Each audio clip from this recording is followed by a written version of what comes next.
Good day, Nina, and welcome to your, I was about to say natal chart. This is your synastry chart. I was looking for how to get rid of this ugly ass. There we go. Let me restart.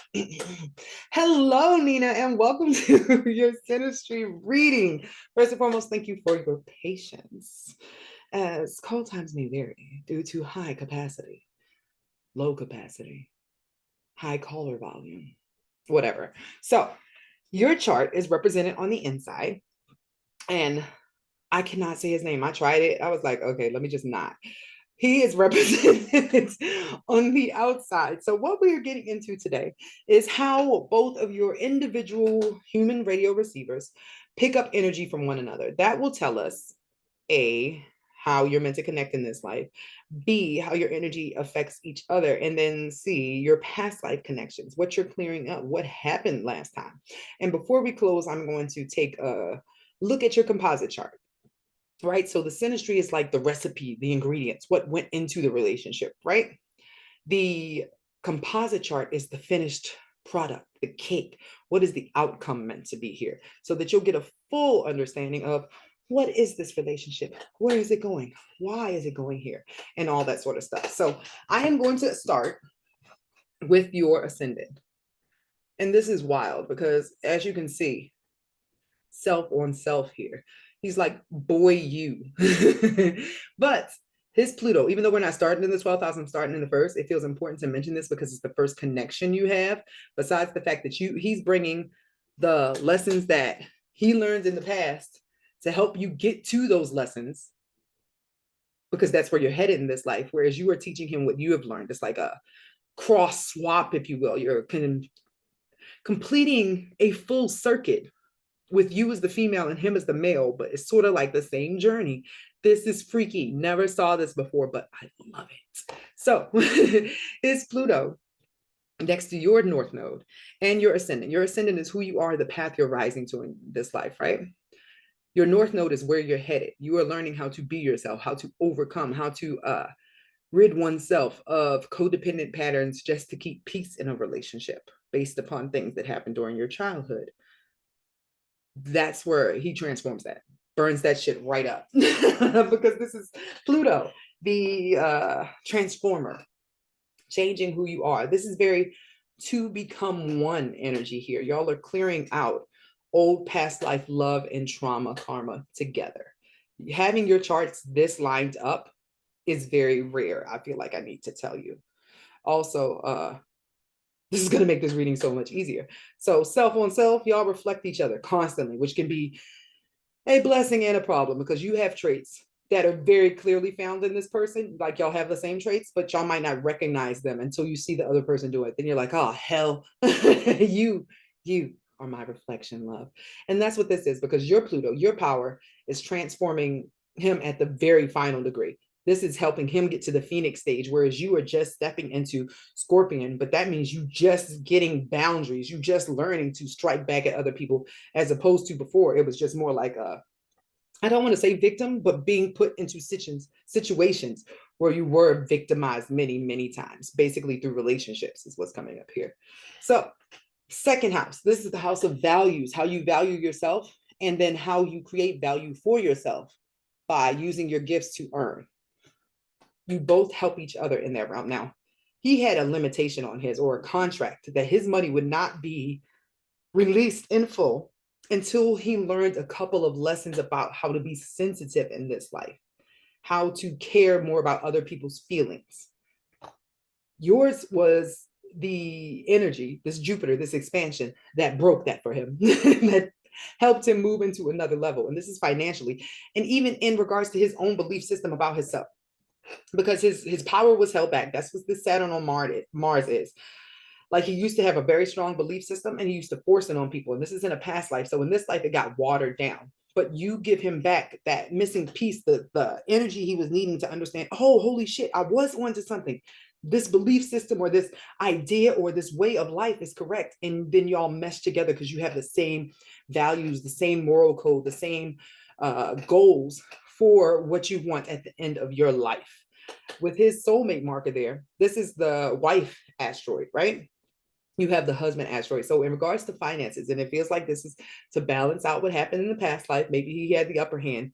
You might financially have the upper hand in this life, or you are working with him to help him come into that same energy with you and your finances. Like you earn money based on faith. He has to actually physically put in work, and then at work, even then, is just a little bit harder because that's what he got. But this Uranus, which is the radical change that can happen out of nowhere, is in his finances. There is a possibility for it to change when certain transits come through and say, oh, all right, you've learned your lesson. You learn how to treat people nice. So we'll give you back some more of your money. And this will keep growing as he continues through life. This is backed up by the fact that Neptune, which is the karmic dispositor, the place where the energy from your psychic gifts gets pushed out, the energy from your past life of, rewards, is in Capricorn. This is in his finances, in his career, the possibilities of him being an entrepreneur, but right next to your wife, astrally. So whatever you're doing in business, whatever ideas that you have, they ignite his ability to break through all the stagnancy around his career and money. What a wonderful karmic swap this time around.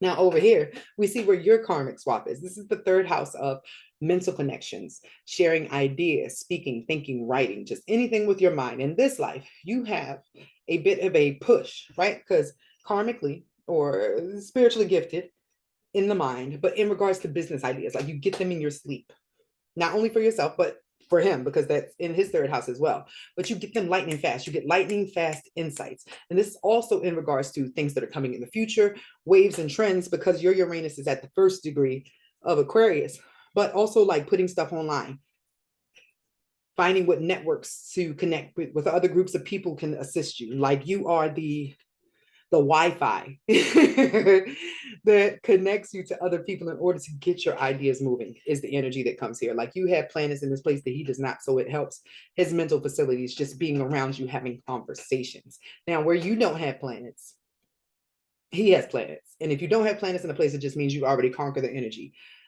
He already conquered the energy of being a business person and networking and all that really like macho stuff. In this life, that was what you were picking up, becoming a boss in some way, shape, or form. Management comes up heavily. So over here, your family foundation, you already knew how to be a family person. Look at your moon in Cancer. See that there's no moon in his Cancer energy up here. That's why he's learning so much through Cancer energy of how to be in touch with his feminine side. But for him, he got all this sensitive stellium, I want to call this Jupiter, the husband planet, the sun, which is the father, but it's also his physical character, his identity, Venus, his values, his self-worth, Mercury, the way his mind works. Now, that's in the fifth house, so I'm gonna omit that, right? But this stellium, which is 3 planets anyway, in your 4th house means at your core, he just gets you. When y'all are home, he can just pick up on your moods. This gives your house a very mystical, ethereal sort of vibe. Like maybe I'll talk about weird stuff. Maybe I'll always talk about spiritual stuff like I am over here. But he ignites the part of your life that brings together all the weird stuff you dealt with when you were little. It's like y'all grew up in different families of like geniuses or maybe eccentric people, just a very different family setup that you both had. And the one that you have with him, it just kind of makes sense. So the one you will have with him just kind of makes sense when y'all come together. With all this energy in your 4th house, he belongs in your home on a day-to-day basis. And I say on a day-to-day basis because his North Node is in your 6th house. He came to be in your house every day. So over here, the Mercury in your 5th house. This means he inspires you to think through his thoughts, through his channel thoughts. Because remember, this Pisces energy is all pulling from his 12th house where that Libra rules. He's remembering everything he did wrong. He wants to be the partner he was not in the last life. In this life, that's also why he's so sensitive on picking up stuff, which goes back to the fact that his mind, the way his mind works, is in your 5th house. That's your fun, your romance, your hobbies. And that's where you actually had some limitations. I'm not sure if this came through your parents, just somebody shutting you up early, but your gifts were muted originally in life. I think maybe you didn't grow up around a group of people who were like your soul family, but more your karmic family. So therefore you were held back until Saturn. Oh, it is. You're having your Saturn return. That's why we're having this conversation. Checkpoints. Remember, I just said something about checkpoints. So you are having your checkpoint now where you're getting back to your creativity and your gifts are blossoming. But he already has a heads up on that because his gifts have been leading him this whole time because he does not want to make the same mistakes that got his power grounded pretty much in this life. So he is leading you in regards to you finding your unique self. Now, your moon, well, that's his moon in Cancer. Hold on. Just forget that I said that earlier. I was like, your moon is in Cancer. That's his moon in Cancer because he has to learn how to be in a family. Whereas because the moon is the past life, is what was regretted. I was thinking it was going to show me what you did last life, but no, your moon is in Aries because this time the past life that you had makes you want to learn self. Your emotional disposition is based on you in this life as opposed to before, where I can very clearly see it was based on family because you don't have planets there. I mean, that means you already conquered that.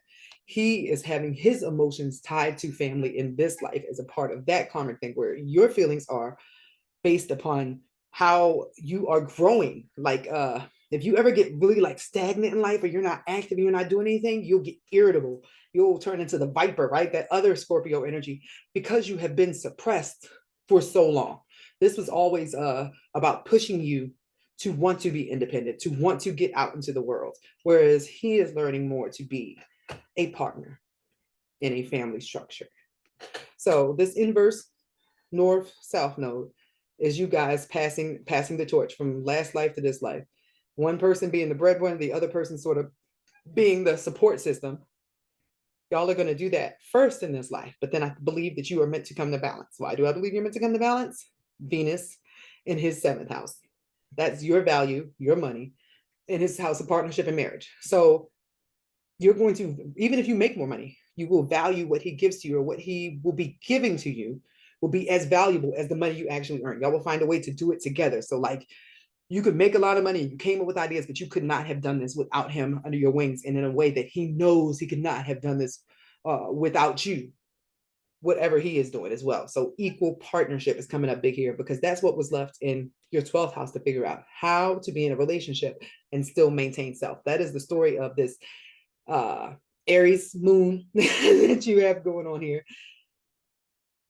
And I want to say his very deeply, all his Pisces energy, just wanting to be the reflection that he wished he had been when he looked back on who he was at the end of the other life. So your son in his Gemini energy in the seventh house, this is still the house of partnership, right? But in this case, it's you intellectually inspiring. You give that, this is the third house ruler, right? You pour energy into his mind, which is what he wasn't given this time. Like he already had the ideas or already had the skills of a manager, of a business person, of a mogul, really is what I'm feeling. Online tech guru, somebody who spreads because they know different people, whatever their idea is. You reignite that. Like he might have a good idea for something and he's like, oh, I don't know how to get it done. And then here you go, like, hey, don't you know such and such? Because your mind is the lube between his ideas. Like you are the flow between the things that he is meant to get done in this life. So his Chiron, his wound in this life was around using his words. Maybe other people mentally abused him or didn't allow him to express himself. That was to slow down the self-expression that he had down so well in the last life, but not in a good way. Over here, we have your Mercury, which is the way your mind works, right next to his vertex and your vertex. Now, a vertex is a fated event, something you picked before you got here, something that just had to happen. Y'all had to have a conversation that was life changing about your thought patterns, his and yours, mental abuse, uh, verbal abuse. Could even be physical because Gemini holds or covers the hands. Now, this might not have been between y'all. Maybe you had a bad relationship before he came along and he had to help you through it. And you had to help him through patterns he had around being mentally abused, even by family, because you guys both have some Cancer in the eighth house. And I said earlier, and I didn't even see that your original families that you were born into were like doppelgangers for the real people that you'll meet later, the real soul family you're meant to have, because you had to have this karmic family replay out the roles that they played in your other life. You needed to go back through it again so you can make better decisions and your soul would finally learn the lesson. So this Cancer energy of the divine feminine, the home, the foundation, right? Goes into your ninth house of beliefs. Y'all are very family oriented, if you will, with this going on. Very empathetic to others. And that is especially for him because of his moon. But his moon in your ninth house means that y'all are like Dora the Explorer in boots together. Like your relationship is we're having fun, we're figuring out things together, we're growing constantly, almost merging, if you will. And that makes sense because you're both totally the same person in different bodies in strange ways. And I can't wait to see the composite for how that pops up. So your MC, which is your midheaven, y'all both have the same one as in Leo. So this is about y'all being known for your creativity, your uniqueness, acting, film, creativity such as jewelry making, being on stage. This could be inspirational speaking, just anything that allows you guys to share those ideas that y'all come up with at home, the ones that y'all just keep between y'all. Y'all are supposed to put out there because you are having a test. And this is you particularly because this is your Mars. Your drive is to be well known, for whatever it is, that idea. Is it a story based upon yourself? Maybe. But there's something active that you're doing, something that makes you a soldier, something that is really inspiring or meant to inspire others. Because you have this at, let me make sure that's the 29th degree. Let me see your Mars. Yeah, that 29th degree is a final, like a final test. Can you make it to the top once again? Because it appears that you've done it before, possibly for being an artist or a sex worker. We'll worry about that like that another time. But this is drive in your career to be known for what it is that you thought of. Now we have your Chiron over here. What is that? A wound in sharing your ideas or your thoughts in front of other people because you have a little bit of paralysis analysis. This goes into his 11th house where he has no planets. I'm like, how does that work here? This is the first time I've seen somebody have Chiron on somebody else's 11th house. But in this case, it's your wound that you overcome in order to help him overcome, which is connecting with other people, feeling like you have to be at a certain place in life in order to be around them or to be considered of value. Now, you might still be learning that, but as soon as you get that down, you're going to be able to help him with it because it's something you both deal with as a struggle in different ways. We have now officially made it full circle to the 12th house, the things that could be your undoing, what was left over from the past life. And for you guys, it's swapping spaces, learning the lesson the other way. You are coming into learning how to be a balanced partner where he is coming from. I'm sorry, I said balanced partner, but that is true for both of y'all because of this Libra. But this Scorpio energy is you coming into not suffering in a partnership. That's really what I want to say. And he's not causing suffering in the partnership is what he's learning. He's learning to value because look, you over here next to his next to your Venus, you were the prize. That is what this feels like. And with his North Node coming to your Venus, he wants the prize back. It's like he lost it and he realized that was not it. So you might have left him in the last life. So now I'm going to come over here to Synastry. And I am going to, I'm sorry, composite. K. I'm like, which Nina is this? So we can see what the cake is.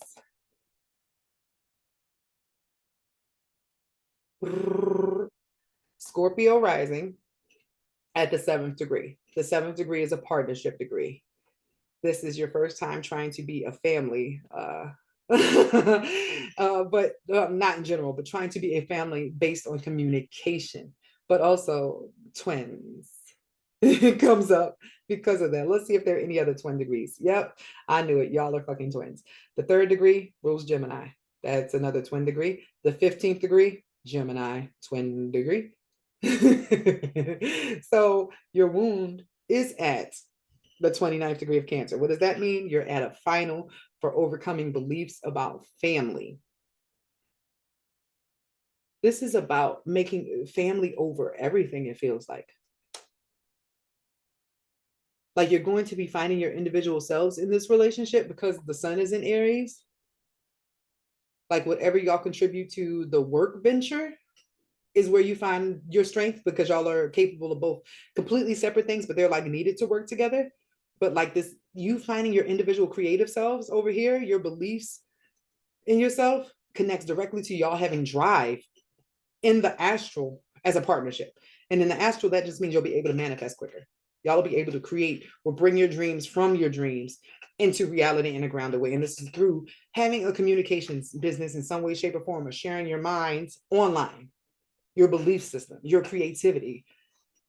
And that's because your South Node is up here in Leo at the 3rd degree. Writing a script comes up, writing a book.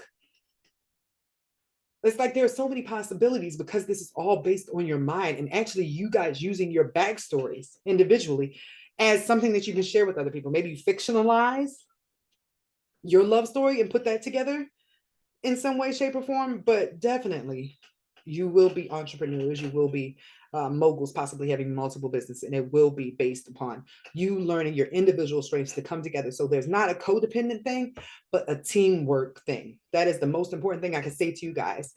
Maintain your individuality as you bring both your strengths together and know that it's okay to be different because being that you used to be twins, sometimes there's a bit of this weird and it doesn't feel competitive, but it isn't. It's not making sense. It's because there's a fear of being pulled away from each other again when one starts to develop in some way, shape, or form. Move together, but let each other grow. Know that your roles are swapped this time. So there are going to be times when it's uncomfortable, but patience and knowing that y'all are working towards the goal of rising as a partnership in this life. That's what y'all are trying to do. Rise out of the darkness and actually get this right. So thank you so much for this opportunity to get this done for you. And I hope it was very helpful. Have a great day.